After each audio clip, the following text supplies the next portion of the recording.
All right, summer is finally upon us. We're finally starting to settle into our new house in the country, and we have access to a lake, which is literally less than a mile, or maybe approximately a mile in terms of the boat ramp from our driveway. So super handy. And I know that this particular topic on this video is not going to necessarily be something that many of you are interested in. Maybe it's a pretty narrow audience that this is targeted at, but I'm going to do it anyway. And in the off chance that you're interested in this, stay tuned. But we're going to talk about a product that I found, and this is not a sponsored video. I did buy this completely with my own money, and I'll provide some links to this at the end if you're interested in something like this, if it happens to suit your particular situation. They're not even affiliate links. I'm not making any money on this video whatsoever, but I just wanted to bring it to you if you happen to be in the market for a kayak trailer that can attach to your bike.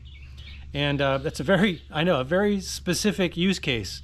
If you happen to live in close enough proximity that you can bike to a lake or a river that has an easy access for kayaks, something like this might be really cool. All right, here's the box that the kayak trailer comes in. And yeah, it's got a little warning, heavy package over 70 pounds label. But yeah, it's about, I don't know, 4 feet wide and maybe 24 inches deep that way. Yeah, so let's get this thing out of the box. Now, I'm not going to do a full assembly instruction video on this because actually Moved by Bikes has a really good video that they've actually done on their website already that is very clear and methodical on how you go through the installation. Gives you some tips and tricks. I did watch that before I ordered it, so feel pretty confident that I can put this together fairly quickly. So I'm just going to do a time lapse in my particular case, and then we'll take a look at the final result. All right, they give you 3 different size bolts here. They've all got nice little nylon caps so you don't get sharp edges sticking out that are going to scratch something. But the difference in size between this one and this one is pretty slight, as you can see. They're not really all that different. You know, maybe 3/8 of an inch difference. So you want to separate those out so you can keep them straight. They do give you an Allen wrench and a small little wrench. I don't think I'm going to use this. I think in a pinch, if you didn't have any tools handy, it'd be nice that you had this, but yeah, I'm going to go get a little ratchet that fits this instead. And there's the other hardware. Some corner brackets, some little hinge brackets. It looks like little straps for the paddle brackets, and a cotter pin for the little pivot hitch. Okay, let's finish the install.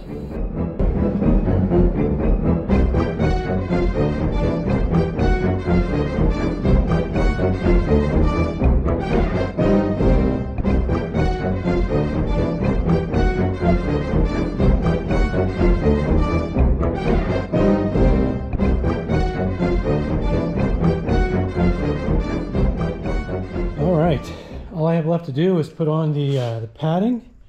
That should be fairly straightforward. Notice there are some pads that have reflector strips on them and some that do not. So the ones with the reflector strips obviously will face out or to the back. One thing I'll point out, just as part of my experience in the installation process, probably the hardest part is getting that little set screw all the way in the back there. So I had to get a little creative to get that little nut back in there so that I could get it to catch in the little cutout on the paddle clamp, so that, so I could get it in there, because it kept wanting to get in there sideways. So, and my fingers are too fat to get all the way in there. The other thing is that the instructions, I'm glad I watched the video, and if you're going to get one of these, I highly recommend you watch the instruction video as well on the Moved by Bikes website, because it's a little, you know, they've got all the parts numbered numerically, and then the steps are alpha, you know, so alphabetically, so A, B, and C. But you notice it's not in the normal left to right order. It's over here on the right, right to left, or left to right on the right side, and then it kind of moves around. And then what happens is you kind of got an overall here. This helps you identify which number the various tube sections correlate to. And then, you know, so it's a little bit convoluted. So I definitely recommend watching the video. And then you just kind of zoom in. If you want to know how to do this section here, you zoom in on the little C tile, shows you which screws you need. And a couple of them have different screws depending on what you're doing. So like this step B is particularly interesting because it's got the long screw on the bottom and the very short screw on the top. So just be aware that it's a really good idea to sort the screws before you start. and you notice that you're kind of working from right to left instead of left to right as you might normally expect. But other than that, not too bad. Took me an hour and 15 minutes, and I wasn't like super rushing, but I suspect I could have probably gotten it done in an hour if I were in a hurry. And now that I've done it, I could probably do it in about 45 minutes. So your mileage may vary. All right, here is the finished product. Actually, some of these little bumper pads here were really tricky to get on. They required a lot of hand strength because they were cut, I think, for some of the thicker parts. Notice how some of these thinner rails go inside the thicker rails, the larger diameter. So I feel like the ones that are larger diameter actually were, for the most part, a little harder to get wrapped around and get the Velcro to bite all the way so that they wouldn't actually come undone unexpectedly. Minor issue, but my my forearms are pretty tired right now that I got all that stuff put on. And so notice here on the back, got some reflector strips on the back of that, and then on the sides of the frame as well. Yeah, so we're all done. The tires actually say, I think, to inflate to 32 psi. The manual says inflate to 10 psi. I didn't see that until I'd already inflated them to like 20 psi. I think 20 feels all right. I guess I'll have to figure out once I get the kayaks on there whether or not that's too much or too little. And then they also do come with, the rack does come with these little cinch down straps as well. So there's 2 of those, and I just hung them on the paddle hooks here. This is literally a case of putting the cart before the, well, not the horse, but the e-bikes or the kayaks, because I don't actually have the kayaks yet. I was going to actually pick them up earlier this week, and the weather was just bad, and I wasn't able to get out. So I still have to go get the kayaks. That's the next thing, and see if I can get them to fit in there. Hopefully that'll work. And yeah, and then we'll also see how it attaches to the bike. Now, I did have to get an alternate bike attachment because the couple of bikes I'm going to be using this on don't have a really prominent seat post to latch the default bracket onto. So there's a supplemental bracket that's available that allows you to clamp it onto a little cargo rack, which the bikes do have. And so I'm going to be using that once that arrives. But I did end up ordering that a couple days after I ordered the cart because I wasn't quite sure if I'd need it, and it turns out it looks like I do. So yeah, so I got to wait a few more days for that to come in, but I don't have the kayaks anyway, so no big deal. Yeah, so it feels like it's really well made, and we'll find out how it handles on the road and how it handles with the kayaks. Stay tuned. So let me flip you around and give you a little bit of a closer look at this thing. All right, so as you can see, I've actually got 2 sit-in style kayaks here. These are, I think, 10-foot kayaks, and it's really designed for 1. But it can accommodate 2 if you're careful. And I have found that if I put it in its widest setting and actually take it beyond the widest setting, just 1 notch, that it actually does work quite well for me since I don't have very far to go. It is just wide enough, as you can see, for me to kind of cinch both of my kayaks down in there, and they are very stable. In fact, I probably don't even need, technically, these straps since I'm not going very far, and these boats really are not going anywhere. They're in there very good. So it's just really for good measure. Although I think I could probably get away with it. And inside I've got my paddles inside the boat, my life vests, dry bag, all that sort of stuff. So yeah, it's got pretty good size road tires. This thing has 2 clamps here for paddles. Although I will say it doesn't work well with 2 paddles because these straps aren't quite long enough. Although I did talk with the guy who owns the company, and he said they're planning on making a change there so it would accommodate 2 paddles a little easier. I just, since my paddles are easy to break down into 2 halves, I just stick them in the boat, and I'm actually not even using those kayak hooks. So this is designed to accommodate a single canoe. A couple of paddle boards, like stand-up paddle boards, would be no problem. And as you can see, I've been able to make it work with 2 sit-in style kayaks. So I wasn't sure that was going to be the case when I bought it. Turns out it's working out just fine. And as you can see, I've got it attached to my Mach Wheel e-bike, and that's what I'm using to haul it. That is a 750 watt hub drive with a torque sensor in the crankcase there. I think this is a pretty good bike because it's got nice big wheels. Brakes are pretty beefy, and I do have a pretty good downhill, as you'll see. getting to the boat ramp. Now previously I did take this on a test run with just one kayak to see if I could get down to the boat ramp and all the way back up to the top of the hill without any problem. I was able to do that, no problem. So then I put a second one on there and I did the same test, and yeah, I was able to do that. I do have to pedal fairly hard on the up end part of the hill, just because of the length of the hill and the weight of the kayak. So each one of these is about 50 pounds, plus the trailer itself is about 50 pounds. So we got about 300 pounds you're adding to the back of this e-bike. So I don't generally run it off throttle only. I am pedaling, but it is quite doable even with a 750 watt motor hub drive e-bike. So let me get a zoom in here. I'll take you closer and you can see how this thing actually attaches to your bike, because there's a couple of options there. All right, so the front arm on the kayak trailer actually has sort of an adjustable hinge right here, where when you disconnect it from the bike, you can loosen this and then move this in a vertical position and then lock it down here. And then it allows the trailer to stand upright kind of on its own. And as long as you're not on a steep incline of some kind, it's perfectly fine for that. And then when you're hooking it to a bike, you can actually put it in the top position, which more or less makes it sort of flat across there. Or you can kind of do what I did here, and you can move it down a little bit so it lifts up the front of the frame of the trailer and then has a slight downward angle on the arm, which allows you to get over something like this little cargo thing here, this cargo rack on the back of your bike. Now it does come with this clamp right here, this top part, and little steel clamp, and this is designed to clamp primarily around your seat post. And if your seat post, like in my case, I've got two issues here. I've got a seat post that is a shock absorbent seat post, so that's problem number one. And then I've got this cargo rack on the back, and that's problem number two. So they have a solution for that, and that is this aluminum bracket that they make that clamps to your cargo rack. And I would personally recommend you could mount this all the way at the end if it would fit, or you could mount it in the middle, somewhere in there. I would mount this as far from the end as you can reasonably get away with. I probably could have mounted it up here and it would have been just fine.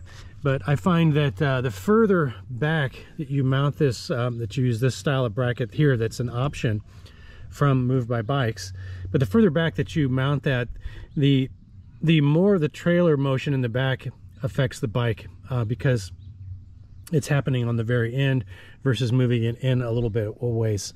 So it kind of allows the mass of the bike to sort of counteract some of the the wobble that you'll get from the trailer as you're driving, which is not substantial. But my point is, you'll just feel it more in the bike in terms of the frame flex with it mounted further back than you will if it's mounted further front. So further front, the furthest front you can get it is probably the best. This one had a nice kind of bamboo wooden plank on the top, and I just removed it so that I could add this and tow it with this particular bike, since this is one of my more powerful e-bikes and has nice big wheels and pretty solid brakes. So that is how you connect it to one with a cargo rack. And as I said, without the cargo rack, if you have a prominent seat post that's not a suspension post, you can just use the included bracket that it comes with. You don't have to necessarily buy this, and then this goes right on the seat post, and that gives you actually the maximum amount of stability and the least amount of flexion in the frame, at least feeling it from the trailer if you mount it to the seat post. That feels the most stable to me, because I've had a bike that I did mount it that way on, but I like the flexibility of having this back here, because then I can have my suspension post. It's just a little bit more of a comfortable ride. I feel the trailer just a little bit more, but again, like I said, not a big deal. All right, so far so good. We're almost to the entrance gate of the State Park boat launch. And here's where I'll have to watch my speeds. I'm gonna go down this hill. I'll try to keep it under, I don't know, about 8 or 9 miles an hour tops. It does put a fair amount of strain on a hill that's this long on the brakes with this kind of weight on the back, but other than the brake strain, it's not been a problem at all. This is a 750 watt hub drive motor. So here's where I gotta be careful not to let it get away from me.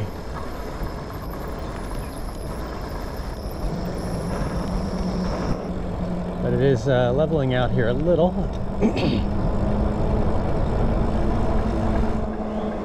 trying not to be on the brake the entire time. There we go. I think we're good. I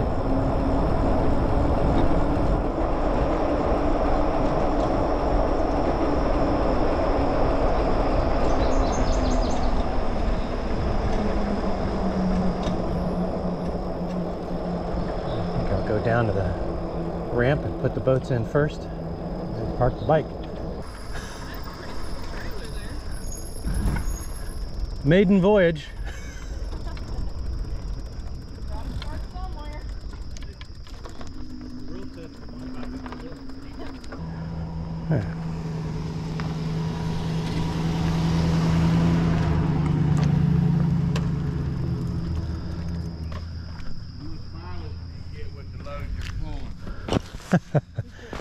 I have no idea. That's pretty cool, man.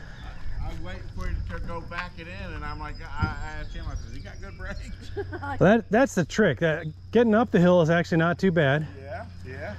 But I can't let it get more than about 10 miles an hour coming down, or I won't be able to stop. Right on. Well, nobody died. Hey, that's a great. Didn't break anything. No skint knees or anything. So far, so good. All right, so overall, I've been really happy with this, and it's performed up to my expectations. And you know, I will say that if you're in a pretty hilly area, having an e-bike is a definite plus with something like this, because you know you're putting a fair amount of weight on the back of that bike. Now, I will say if you're riding in an area where there's really pretty flat ground, which is often the case around lake areas, you often have flat ground around the perimeter of the lake, and if that's the case. For you, well, then you can get by very easily with a regular pedal bike without any motor assist, because the trailer actually moves quite easily, even with a couple of boats on it. Now, because it is pretty long, it does add a pretty fair amount of length to your bike, especially if you're mounting it on the rear side of your cargo rack, like I mentioned before. You do have pretty wide turns as a result. That's like with anything that you would haul, it adds a lot of length to your vehicle.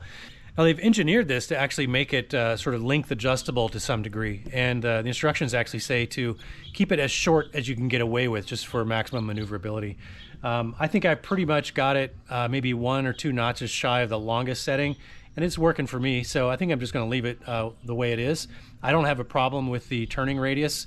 I can turn in a normal size street. Yeah, so I would say that if you happen to live within biking distance of a body of water where you can kayak, if you have 1 or 2 kayaks, this might be an easy way. One of the things that I like about this is not having to lift the kayaks up onto the top of my car, because I actually bought a kayak rack that holds 2 kayaks, and I have yet to use it now because I don't really need to. And when I'm done with loading the kayaks after I've taken them back out of the lake, I put them back on the trailer, and they just stay on the trailer until I use them again. So it really limits how much muscling around the kayaks that I have to do.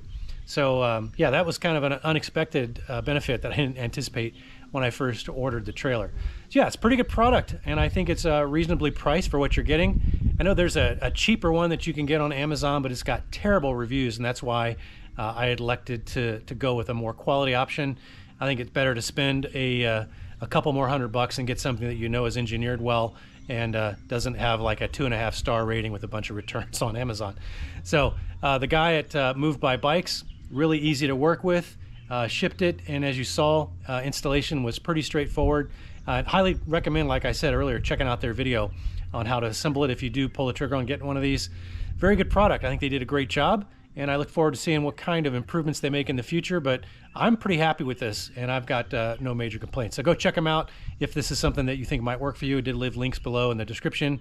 Not even affiliate links. They're not paying me for this video. Nothing like that. I just think it's a cool product. Wanted to share it. So hey, if you did find anything useful in the video at all, or you found it even mildly entertaining, please consider giving me a thumbs up on it. I'd really appreciate it. And yeah, we'll hope to see you in the next one. And until then, have fun out there.